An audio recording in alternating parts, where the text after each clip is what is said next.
आओ तुम पढ़ सकते हो, आपके ग्रंथ को कोई नहीं पढ़ सकता। रका बरस अल्लो अल्लामा मुकर्रब बनाया। अल्लो अल्लामा, अल्लाह ने अपने आखिरी नबी को पैगंबर मोहम्मद सल्लल्लाहु अलैहि वसल्लम को। दुश्मनी छोड़ो, रिसर्च करने की कोशिश करो, अपने ग्रंथों को पढ़ो और देखो, वहां पर हमारे सारे अहकामात आपको मिल जाएंगे। हम अगर नमाज पढ़ते हैं तो आपके ग्रंथों के अंदर हमारा नमाज मौजूद है। हम अगर रोजा रखते हैं तो आपके ग्रंथ के अंदर वो रोजा मौजूद है। हम अगर पर्दा करते हैं तो आपके ग्रंथों के अंदर वो पर्दा मौजूद है। हम अगर एक अल्लाह को मानते हैं तो एक अल्लाह का पैगाम आपके ऋग्वेद के पहले मंत्र के अंदर मिल जाता है। हम अगर मोहम्मद को आखिरी नबी मानते हैं तो आपके ऋग्वेद में, यजुर्वेद में और जनाब पुराण में, उपनिषद में, फिर रामायण में, फिर महाभारत गीता में, पहले वेद, फिर पुराण, फिर उपनिषद, उसके बाद फिर ये सारी छोटी किताबें, ये रामायण, महाभारत, गीता, इन किताबों के अंदर हमारे नबी के आखिरी होने की पेशीन गोई मौजूद। देख लो जाकर, प्रूफ चाहिए तो मैं पढ़ दूंगा, एक एक मंत्र बता देंगे हम अगर नबी को आखिरी मानते हैं तो कुरान करीम के फरमान की वजह से मा काना मुहम्मदुन अबा अहदिम मिन रिजालिकुम वलाकिन रसूलुल्लाहि व खातमन नबिय्यीन, कुरान है। और पूछो उस आसाम के बेलगाम घोड़े से, उसकी जुबान में ताले लगने चाहिए, गंदे गाली बकता है नबी पाक अलैहिस्सलातु वस्सलाम की जात अक़दस पर। नबी को आखिरी मानते, नहीं चलेगा तुम्हारे नबी का। हम कहते हैं नबी का तो नहीं चलेगा, अंतिम महर्षि का तो चलेगा। तो अंतिम महर्षि का दूसरा नाम in Arabic language the prophet Muhammad सल्लल्लाहु अलैहि वसल्लम। क्या मतलब है नराशंस का? नराशन संवाजिनम वाजन्नी शैदीरम पूषणम सन्मैरीम हे रथम न दुर्गादव सवा सुदानवो विश्व सम्मानो अहंसो निष्पि पर्दा इदम जना उपशुरुत नर आशंस। नर मीन्स इंसान, आशंस जिसकी तारीफ की गई हो, और इसी को अरबिक के अंदर लेकर जाओगे तो क्या बनेगा? मोहम्मद बनेगा। और आखिरी नबी का सबूत कहां से है? उठाइए, भविष्य पुराण के अंदर बाज़ाब्ता साइन और प्रूफ बयान किया गया है। लिंक चिदी शिखा हिना शिमत शरोधारी सदूशका उच्चलापी भविष्यति। आजकल उत्तर प्रदेश में चुनाव चल रहा है और वहां के एक एमएलए साहब ने कहा कि हम तुम्हारे अजान को चेक करेंगे, अगर परमिशन होगी तो ठीक है, नहीं तो उतरवा देंगे। कहां से उतारोगे? मस्जिद के मिंबर से, मस्जिद के मीनारे से आप लाउड स्पीकर को उतारोगे, लेकिन महाभविष्य पुराण के इन मंत्र से अजान की सदा को कैसे निकालोगे जिसमें कहा गया उच्चलापी, ऊंची आवाज में पुकारने वाले, उच्चलापी भविष्यति जनूमम विना कोलम पश्वस्ते शाम भक्षयामतामम मुस्लने व संस्कारा कौशेरी भविष्यति। ये अंतिम महर्षि, ये आखिरी नबी का पैगाम है कि नहीं इस मंत्र में, उस श्लोक में? और देखिए, अस्मल्लाम इल्ले मित्रा वरुणा दिव्यानी धत्ता इल्ले वरुणो मित्रस्ते जस कामया होतार भिंदरो होतार मिंदरो महासुरिंदरो। क्या कहा गया? अस्मल्लाम इल्ले अल्लो रसूल मोहम्मद रकाबरस अल्लो अल्लामा। आखिरी पैगाम है कि नहीं है आपके इस मंत्र के अंदर? बताइए जरा आप ईमानदारी से।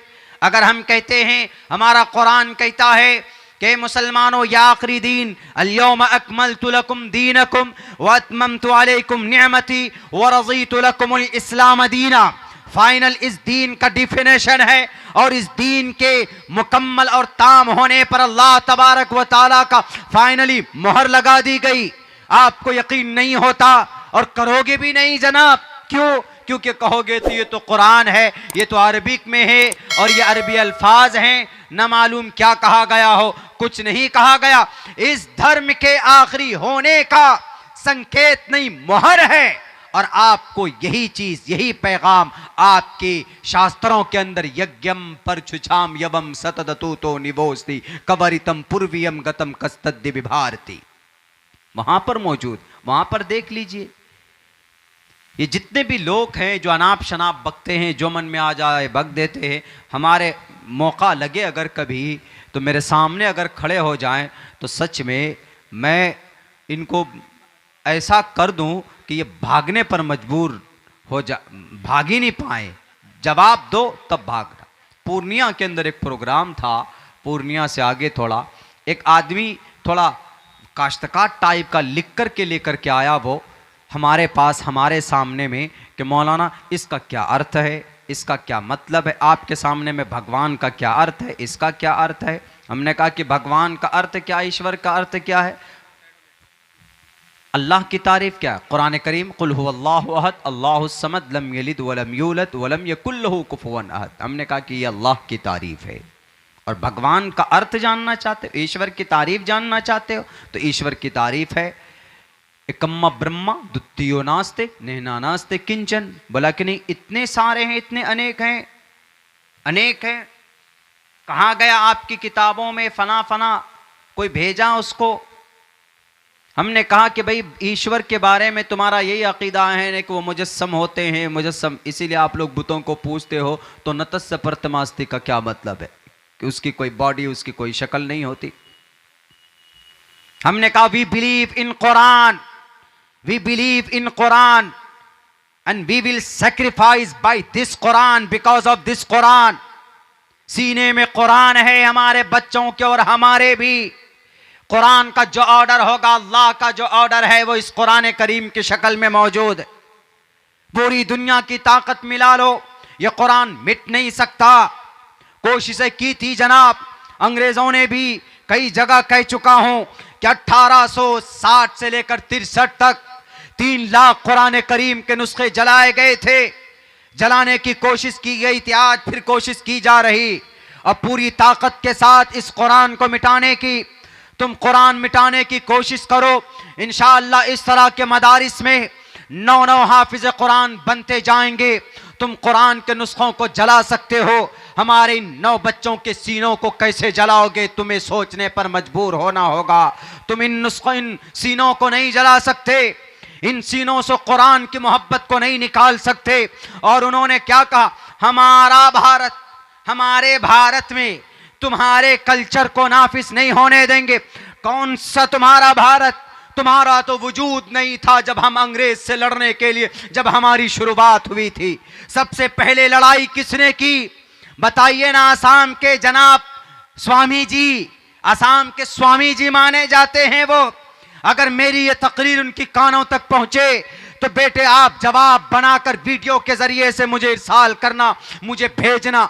मेरा नंबर चाहिए तो मीडिया वालों से मिल जाएगा। बताओ तुम्हारा ये भारत कैसे है।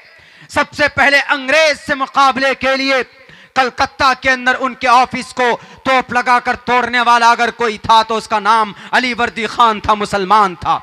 1755 के अंदर, उसके बाद उनका इंतकाल होता तो 1755 में 1757 के अंदर तो उनके नवाब सिराजुद्दौला मैदान में नजर आते। उसके बाद जरूरत पड़ती है तो लड़ाई के लिए तो 1799 में इस देश का शेर मुजाहिद फतेह अली खान टीपू सुल्तान वो मुकाबला करता। तुम्हारा तो वजूद नहीं था, तुम्हारे 3 पुश्तों का वजूद नहीं था। आज जिनके जरिए से तुम इस देश में दावा करने की बात करते हो, हमारा भारत, हमारा भारत, कौन से भारत की बात। 65,000 मुसलमानों के फ्रीडम फाइटर, 65,000 स्वतंत्र सेनानी, इंडिया गेट में नाम हमारे लिखे हुए हैं, हमारे इन टोपियों दाढ़ी वालों के नाम लिखे हुए हैं। 1799 में आखिरी बॉडी पर खड़े होकर जनरल हॉर्स ने कहा था टीपू सुल्तान के, आज से ये देश हमारा। सबसे पहले खून किसने बहाया था? यही कलिमा पढ़ने वाले ने बहाया था, यही कुरान करीम के पढ़ने वाले ने बहाया था। जिस दिन टीपू सुल्तान की शहादत हुई उस दिन भी 2 पारा कुरान करीम की तिलावत करके मैदान कारजार में वो मुजाहिद आजम गया था। ये कुरान से पावर और ताकत मिलती है। अंग्रेज अगर लड़े हैं, किसी जमात से डरे हैं, तो जब आप देख लो तारीख पानीपत की, वहां के एक बड़े वो गूंगे और बहरे मिर्जा गुलाम अहमद कादियानी को कहता है, इन मुसलमानों को एनर्जी कहां से मिलती है, ताकत कहां से मिलती है, हर दूसरे दिन तलवार लेकर मेरे सामने में खड़े हो जाते, जरा बताओ तो सही। उन्होंने कहा कि इनके बीच में जब तक कुरान है, इनके सीनों में जब तक कुरान की मोहब्बत है, दुनिया की कोई ताकत ना तो इनको झुका सकती है न इनको डरा सकती है। हम इन कुरान की ताकत को लेकर आगे बढ़े थे, तभी जालिम अंग्रेज का खात्मा इस देश से हमने किया था। याद करो उस वक्त को जब 1806 के अंदर 1831 में पानीपत और मालाबार और जनाब ये बालाकोट की पहाड़ियों में सा इस्माइल शहीद रहमतुल्लाहि अलैह, सैयद अहमद बरेलवी शहीद रहमतुल्लाहि अलैह, ये जब गए थे अपने 51 लोगों को साथ लेकर शहीद हो गए, दफन हो गए। कहां था उस वक्त तुम्हारा आरएसएस? कहां था उस वक्त तुम्हारा बजरंग दल? कहां था उस वक्त तुम्हारा हिंदू महासभा? तुम तो पैदा भी नहीं हुए थे, उस वक्त तुम्हारा वजूद नहीं था। आज इस देश में डिक्टेटरशिप के जरिए से दावा करते हो कि यह देश मेरा है। उस वक्त कहां गए थे जब 10,000 उलमाए किराम को गाय के खाल में बांधकर आग के हवाले किया जाता था? टॉमसन की रिपोर्ट उठाकर पढ़ो। उस वक्त तुम्हारा वजूद कहां था जब 1857 में शामली की जंग लड़ी गई थी? इन्हीं कुरान करीम के पढ़ाने वाले मौलाना कासिम नानोतवी के कनपट्टी पर गोली लगी थी। उस वक्त तुम्हारे दादा भी नहीं थे, उनका बीज भी नहीं डला था, उस वक्त उनका वजूद तक नहीं था। 1857 की जंग जिनके कमांडर बने थे बहादुर शाह जफर, इस पादाश में मौलाना रशीद अहमद गंगोही जेल भेजे गए, मौलाना हुसैन अहमद मदनी जेल भेजे गए, मौलाना जनाब जाफर थानेसरी, हाफिज जामिन शहीद। मैं नाम गिनाऊंगा तो अभी बहुत लंबा वक्त लगेगा, लेकिन मैं कहना चाहता हूं उस बेजुबान बेलगाम घोड़े को कि वो बोलता हमारा भारत, हमारा भारत। कहां से तुम्हारा भारत है? मिला मिला मिल गया। कब पैदा हुए? तुम्हारा डेट ऑफ बर्थ क्या है? तुम्हारा डेट ऑफ बर्थ है 1925, जब इस देश में सब कुछ नॉर्मल हो चला था। आहिस्ते आहिस्ते सारी जंगें कौन लड़ी? तहरीक रेशमी रुमाल तुम्हारे दादा ने चलाया। जामिया मिल्लिया यूनिवर्सिटी 1919 में 1929 में तुम्हारे दादा परदादा ने उसके बुनियाद रखे। पूरे भारत के अंदर टॉप 10 यूनिवर्सिटी में नाम आया किसका? जामिया मिल्लिया यूनिवर्सिटी का। बताइए, सब कुछ तो हमारा, और फिर क्या बोलते? हमारा भारत, हमारा भारत। जिस वक्त